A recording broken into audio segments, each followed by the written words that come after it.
Definitely gonna avoid the main gate until they blow that shit open. Out of the way.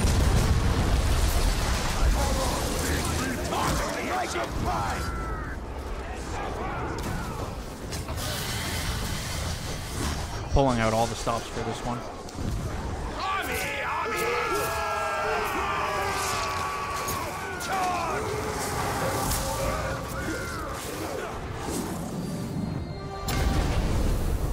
One down, 3 to go.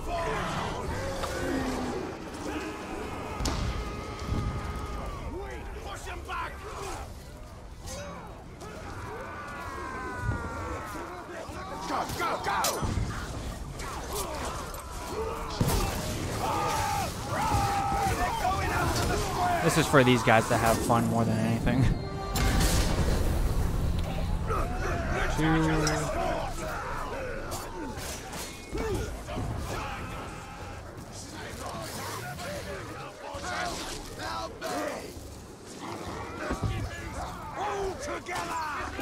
They're in the training grounds, right where we want them. I think that was double, yep.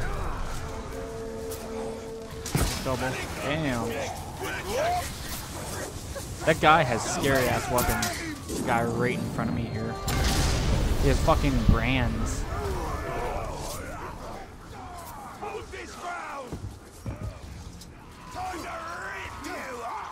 Out of the way. One more push.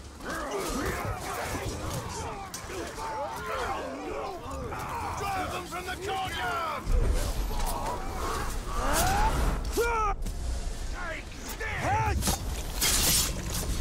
Hold fast.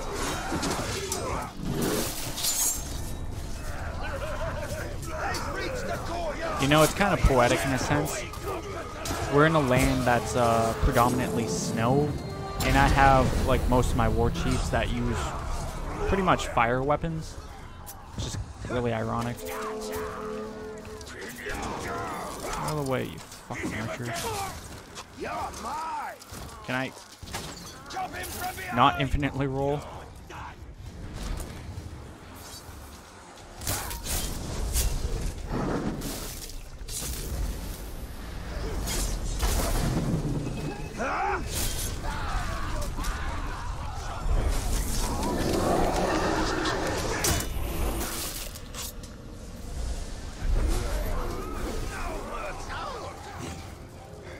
I should have saved my might for the fight. I'm not trying to be poetically rhymey here, but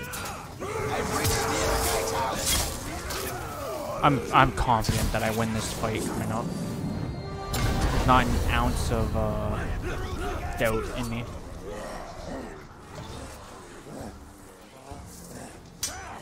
Trying to reach the inner walls.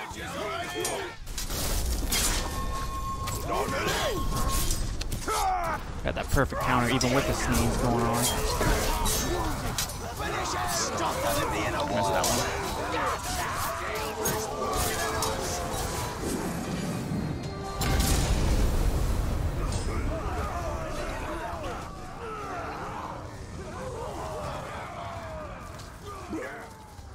Alright.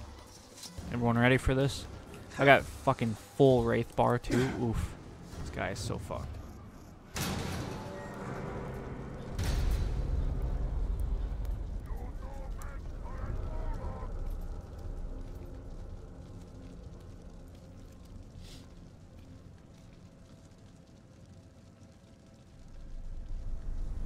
Now you learn, man-filth, how to grovel and beg before this throne. You first.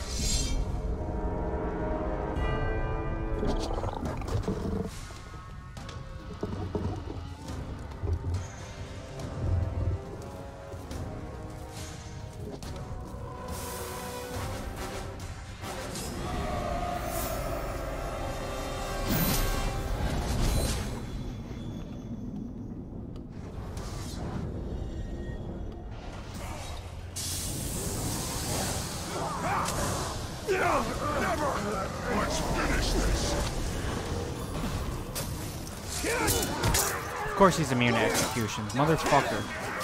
Alright, we'll do this the hard way.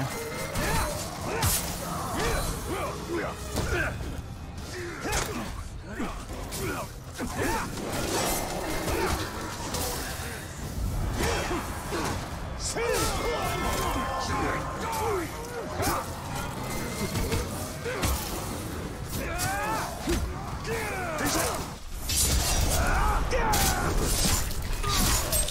actually wanted to go for someone that wasn't the Olag High, but beggars can't be choosers.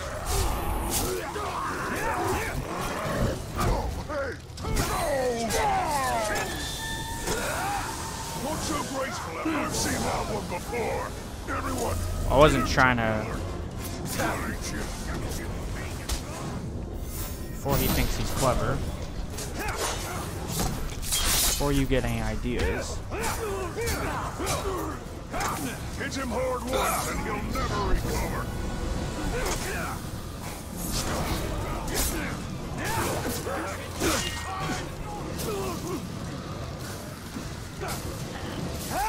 Not what I wanted to target, but I guess it's okay.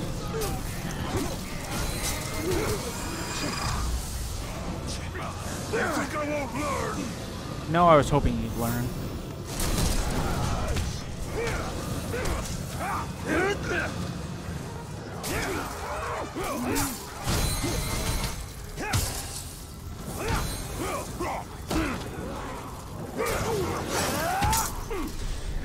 I don't think so, firstly. Submit! Incompetent wretch!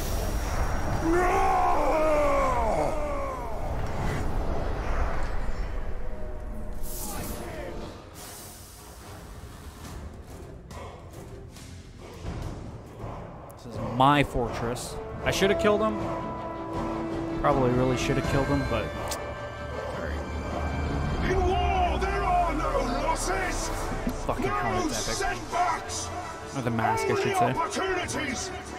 Only new chances to strike against our opponents, who show us that they cannot stand against the fury of our onslaught! How I longed for this to be mine again. And now it is.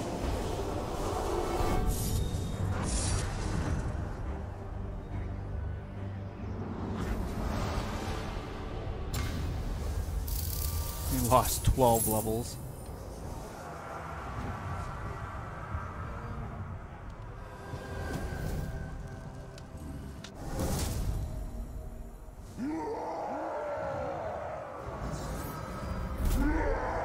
I don't know what that achievement's for. Hopefully this is the end. Armor, cloak, cloak, cloak. Talion held back the forces of darkness for decades. But the Dark Lord's ring had a will of its own. It is over.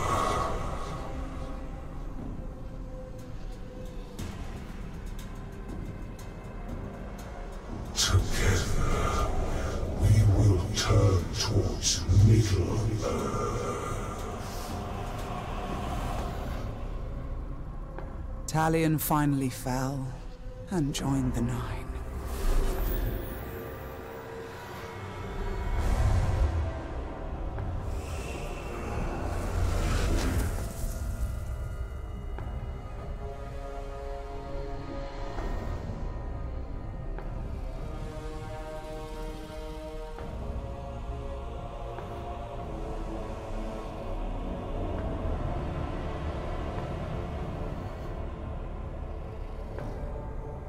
In the years that followed, the One Ring was found.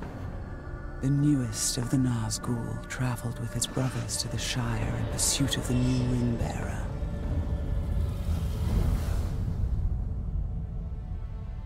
And then, after decades of war, darkness gave way to light. A new fellowship. And an unlikely hero.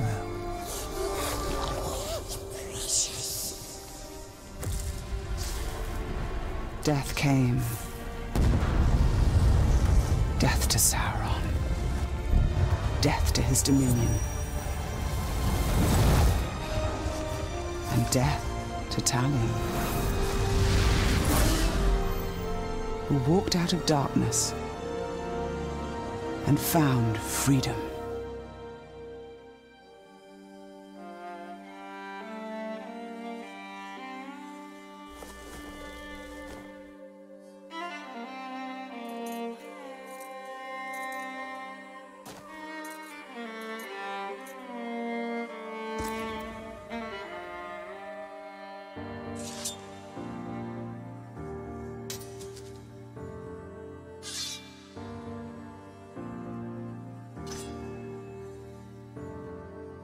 Stone by stone,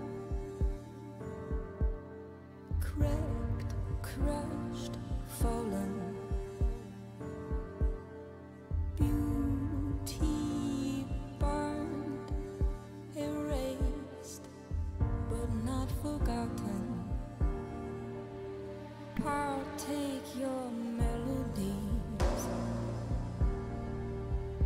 May your last breath fill the air with embers. I inhale. In their blood I will stand. Let the waning light of man. Alright, that was Middle-earth: Shadow of War. I wanted to give a moment of silence there for the people that the game was in memory of. Just felt right. So now I feel like an idiot for the way how Chapter 51 went. This will definitely be Chapter 52 and possibly Chapter 53.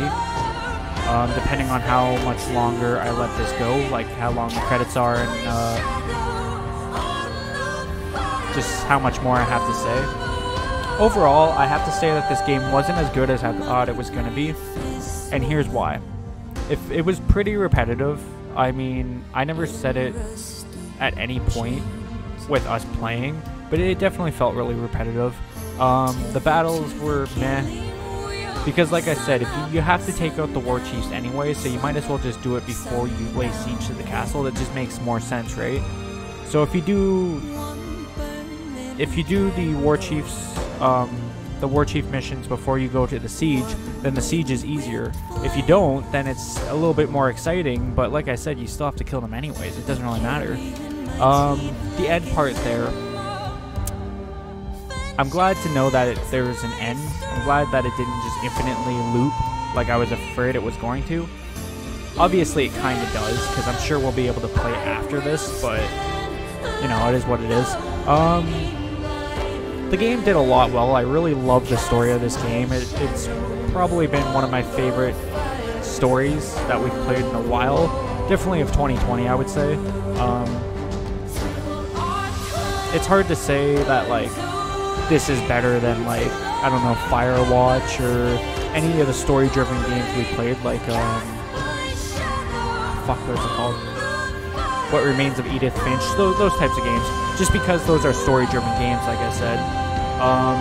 This is more of, you know, the story is a big component of the game, but it's not the only component. I definitely feel like it's probably one of the driving factors of this game, though, just because, like I said, with how repetitive the game is, it's nice to have, you know, something complement the game in a really good way, and the story did just that.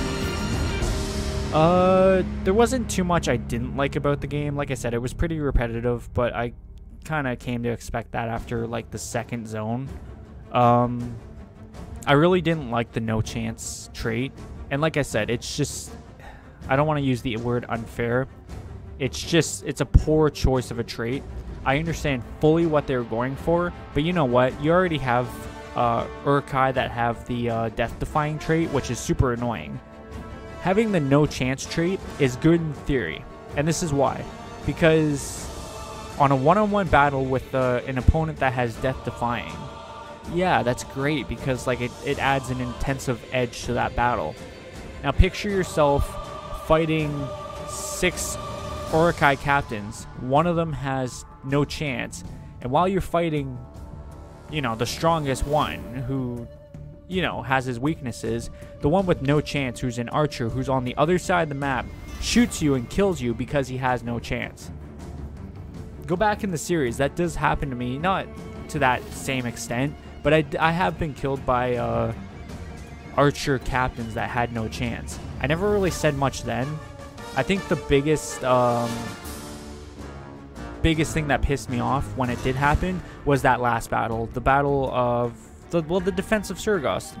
We should have had that easy, and like I said, I was at low health for a while there, but it's how fair is it for me to go into a battle, the guy has no chance, I have no health, I didn't even get down by him, I'm pretty sure, and then he killed me.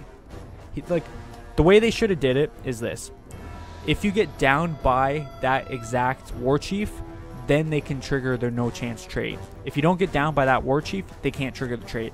At least I could live with that, because you know what? Then there's a little bit more compensation, whereas the example I gave before, you're fighting one war chief and then there's just happens to be an archer war chief, or I shouldn't say war chief all the time, captains. You're fighting one Uruk-hai and another comes along with no chance and just shoots you in the back and kills you. That's going to piss you off. It's going to piss a lot of people off, and that's exactly why I got pissed off. I was getting pretty drained with this game. I was good with it all the way up until we finished, well, basically when we quote-unquote finished the game. I shouldn't really say that, but when Calibrimbar and Talion split, that was pretty much the turning point. Like, the rest of it felt like a big grind, and it pretty much was. I mean, it didn't really offer insight of, you know, it's going to end, or this is going to happen, or that's going to happen. It's just, yeah, do these defenses, and let's see how this goes. But I guess it is what it is. The game, like I said, did have really good positives. I really loved the story. The movement tech, for the most part. Sometimes it was finicky. For the most part, it has really crisp and nice movement. Combat's nice most of the time. Overall, it's a really good game. I do recommend it. But like I said, it's not, you know, it's not as good as I expected it to be. That's the bottom line. However, we do have the 2 DLCs to do. I think it's what? Blade of Galadriel, and then whatever Baranor's DLC is. I don't know if I'm going to jump into them right away. So this is what I'm going to say. I have a game lined up that I want to do after this series, with not a new concept to this channel, but bringing back a concept I wanted to do to this channel. It's still going to be a playthrough of a game, but it's just something new for us. I'll probably do that. I don't foresee that game being super long anyways, so then we'll jump back to here. I'll do the DLC, both the DLCs probably at that point, and that will be that. I still have to go back and do the Nemesis missions. Well, I don't have to, but you know me, I want to. I'll go back and finish off the Nemesis missions, because I still have to do the fight pits. But besides that, there's not a whole lot left for me in Middle-earth: Shadow of War. We were sitting at like 90, somewhere up in the high 90s for percentage-wise. I think it was like 95, maybe 96, so we did really well. All the collectibles, everything, like all the missions, all the collectibles, you know, we'd done a lot. But yeah, so don't hold me to it. Like I said, I might just do the DLCs right away, but most likely I'm going to wait for it. We'll see how it goes. It depends how I feel and when I start recording it, I guess. Real quick, I've been streaming a lot more on my YouTube channel, and the reason for it being is I want something to do on my downtime if I'm not recording. And that's just, I don't know, I'm having fun with it, and it's nice now that I have my new comp, because I'm able to produce a lot more content a lot quicker, so I get a faster backlog. So my whole streaming thing is just nice, because now it gives me another outlook, another avenue. It helps me expand and build.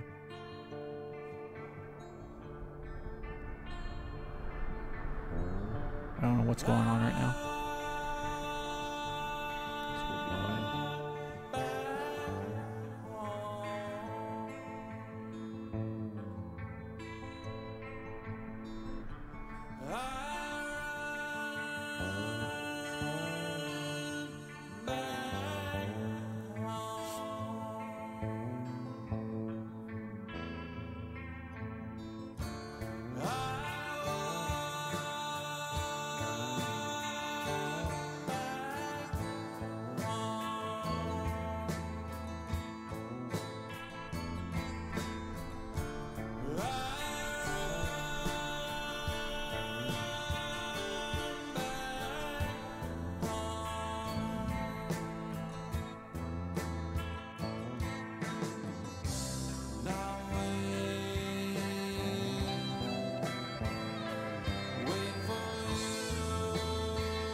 I think we're done with the credits. I don't know. I still have a little bit more to say anyway, so we'll talk a little bit more, and then we'll end it.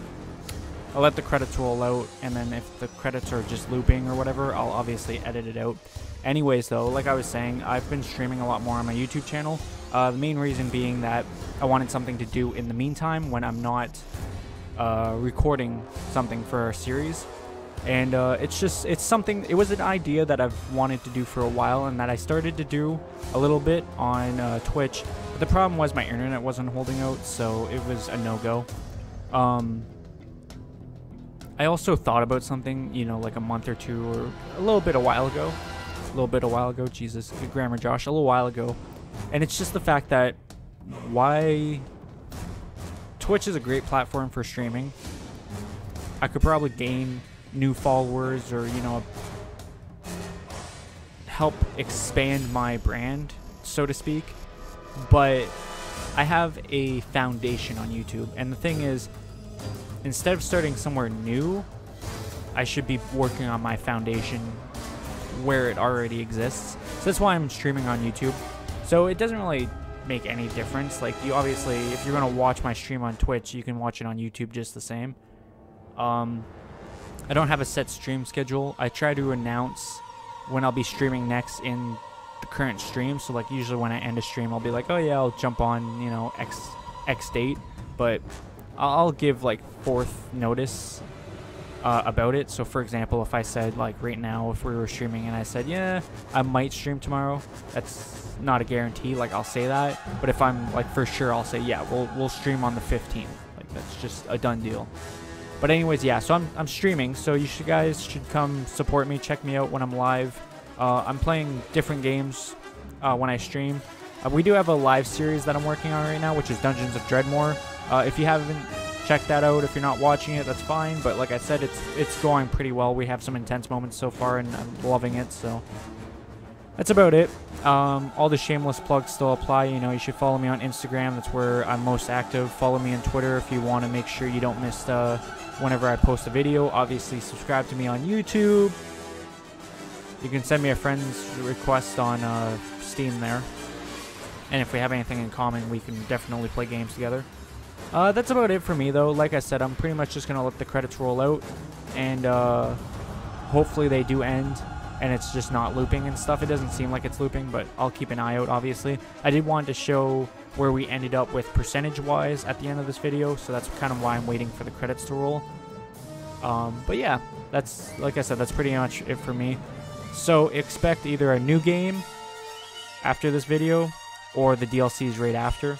It depends on what I want to jump with. But in the meantime, if you guys, like I said, if you guys have seen enough Middle Earth Shadow of War content, you can definitely check out my Dungeons of Dreadmore series that I have going up roughly the same time. It's a live series, so if you don't catch it live, you can watch the VODs. I have a playlist built, and yeah, that's about that.